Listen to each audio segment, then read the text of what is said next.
Assalamualaikum warahmatullahi wabarakatuh. Perkenalkan, nama Ibu Sonia. Pada kesempatan kali ini kita akan belajar tentang legenda Nusantara yang ada di Sumatera Barat. Nah, sebelum kita memulai pembelajaran pada hari ini, kita berdoa terlebih dahulu ya. Berdoa dimulai.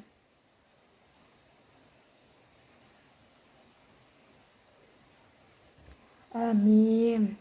Nah, apakah ada yang tahu apa itu legenda? Legenda itu adalah cerita rakyat Nusantara yang ada di Sumatera Barat. Nah, pada kesempatan kali ini, Ibu akan membahas legenda yang ada di Sumatera Barat. Misalnya saja, legenda yaitu tentang Bujang Paman. Nah, Ibu akan menjelaskan cerita tentang legenda Bujang Paman tersebut ya.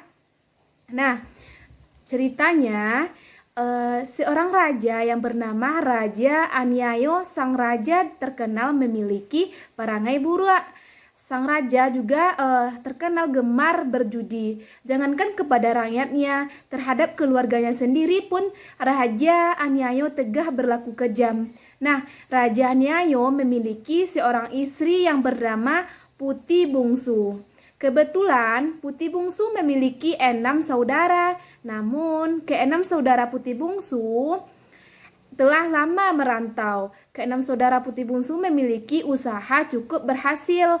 Mengetahui keenam kakak Putih Bungsu memiliki harta banyak, orang-orang kepercayaan untuk meracuni keenam kakak istrinya sendiri. Tentunya hal ini bisa tanpa sepengetahuan meracuni keenam kakaknya istrinya, meminta hartanya kepada istrinya. Harta tersebut ia gunakan untuk berjudi.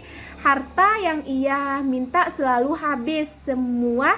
Ketika harta milik Putih Bungsu telah habis, "Semua hartaku telah habis," kata Putih Bungsu. "Semua telah kuberikan padamu," kata Putih Bungsu ya. Raja Aniayo sangat marah sekali tidak bisa memberikan manfaat. Raja Aniayo kemudian memerintahkan para prajuritnya untuk membuang Putih Bungsu ke hutan. Nah, Putih Bungsu merasa sedih sekali tingkah laku suaminya. Saat dibuang ke hutan, ia tengah mengandung. Di tengah hutan, Putih Bungsu hidup sendiri. Ia terpaksa memakan buah-buahan, umbi, dan dedaunan yang ia dapatkan di hutan tersebut. Saat melahirkan, ia berjuang sendiri tanpa bantuan siapapun. Setelah melewati penderitaan, Putih Bungsu akhirnya melahirkan seorang anak laki-laki.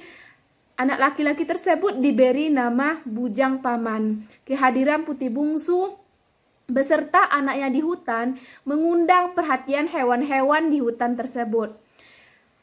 Hewan-hewan tersebut sering mencari makanan bagi Putih Bungsu dan anaknya. Para binatang hutan mencari sahabat Bujang Paman. Mereka mengajari Bujang cara memanjat, memilih buah-buahan dan umbian yang bisa dimakannya. Setelah Bujang beranjak remaja, ibunya kemudian menceritakan siapa mereka dan juga siapa ayahnya. Mendengar cerita ibunya, Bujang Paman menyatakan keinginannya untuk merantau untuk mencari pengalaman hidup di daerah orang. Bujang juga mengatakan ia ingin mencari ayahnya. Nah, Bujang Paman kemudian pergi keluar dari hutan untuk merantau sampai akhirnya ia tiba di sebuah pondok. Pemilik pondok tersebut bernama Mande Rubia. Bujang kemudian menceritakan perihal dirinya dan ibunya. Mande Rubia kemudian mempersilahkan Bujang beserta ibunya untuk tinggal di rumahnya. Selama tinggal di rumah Mande Rubia, Bujang bertugas mengembalakan sapi-sapi milik Mande Rubia. Setelah sekian lama tinggal bersama Mande Rubia, Bujang merasa belum puas dengan pengalamannya bersama Mande Rubia. Bujang pun merasa belum puas Dengan pengalamannya, ia ingin merantau dan ia kemudian berpamitan kepada ibunya juga dan ke Mande Rubia juga untuk pergi ke desa. Ia kemudian pergi merantau mencari perkampungan yang ada di sekitar ramai penduduk tersebut. Nah, tibalah ia di daerah tersebut beberapa lama untuk memenuhi kebutuhan sehari-hari. Bujang berdagang berkeliling-keliling dari kampung ke kampung. Dari Muaro Pane, Bujang Paman berkenalan dengan seorang perempuan yang kaya raya bernama Putih Reno. Putih Reno Ali mengagumi kejujuran Bujang Paman. Ia kemudian memberikan hartanya untuk digunakan sebagai modal berdagang Bujang Paman. Dengan modal dari Putih Reno Ali, Bujang Paman kemudian pergi ke Solo untuk membeli barang dagangan.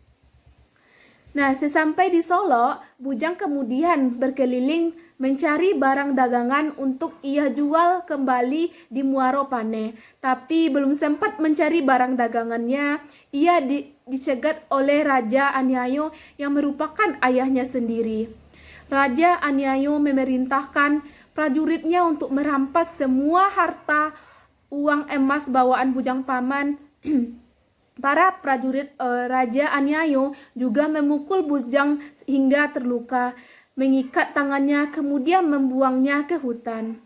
Bujang Paman mengetahui bahwa Raja Anyayo adalah ayahnya.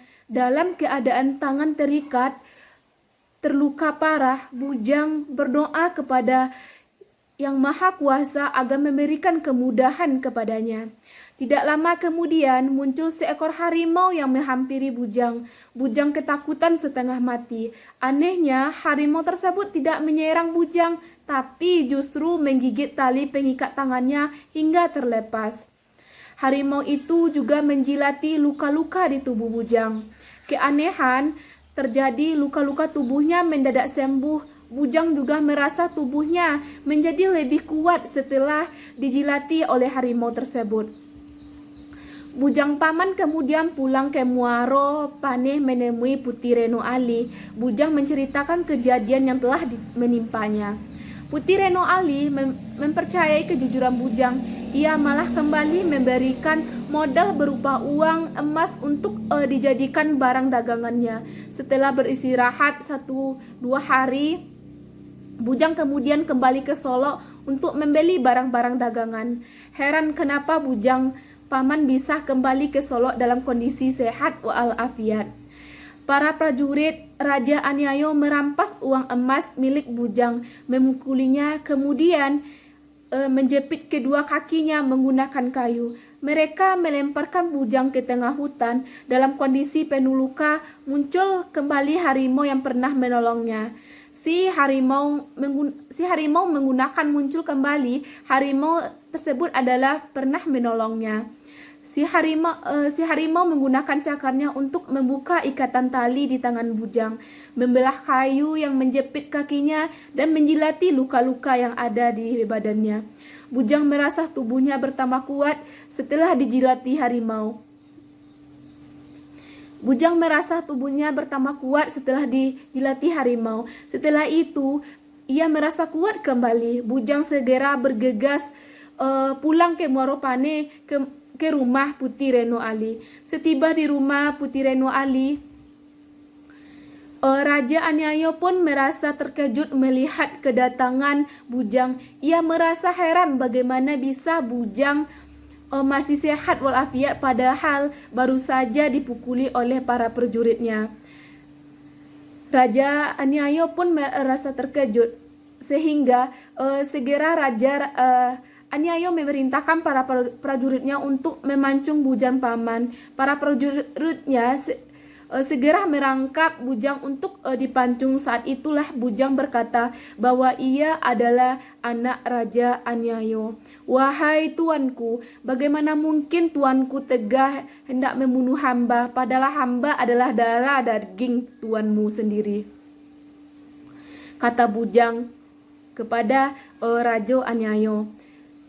"Apa? Jangan sembarang kau mengaku-ngaku sebagai anakku," teriak Raja Anyayo sangat marah sekali. "Hamba adalah putra dari putih bungsu, istri Paduka yang telah Paduka buang di tengah hutan. Dan hamba tak akan melawan Paduka karena Paduka adalah ayah kandung hamba.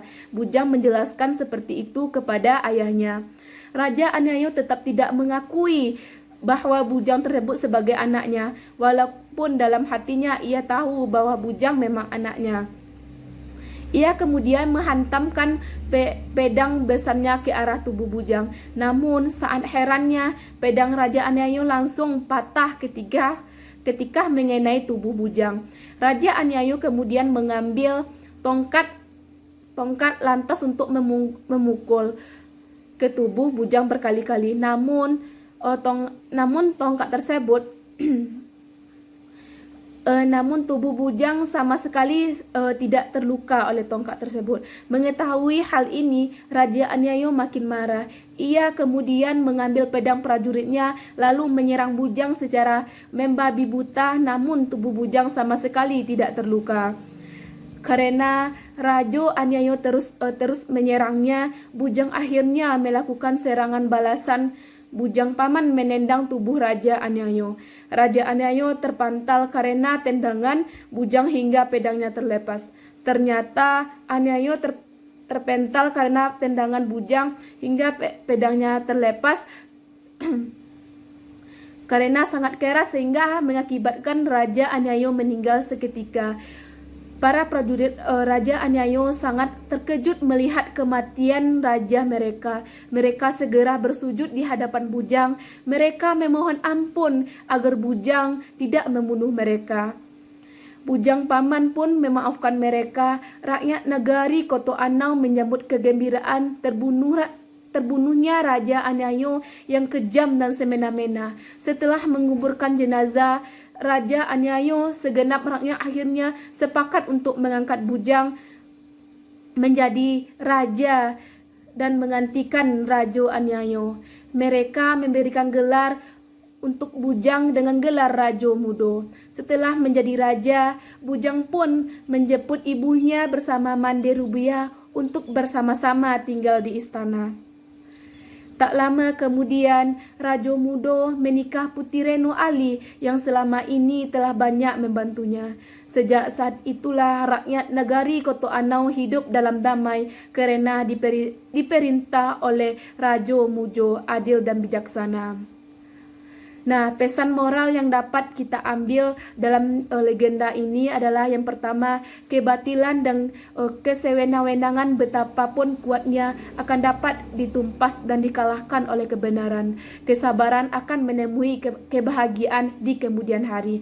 Yang kedua, betapapun kuatnya kebatilan dan kesewenangan akan dapat dikalahkan dengan kebenaran, dan kesabaran akan memetik kebahagiaan di kemudian hari. Itulah legenda dari Ibu. Terima kasih. Assalamualaikum warahmatullahi wabarakatuh.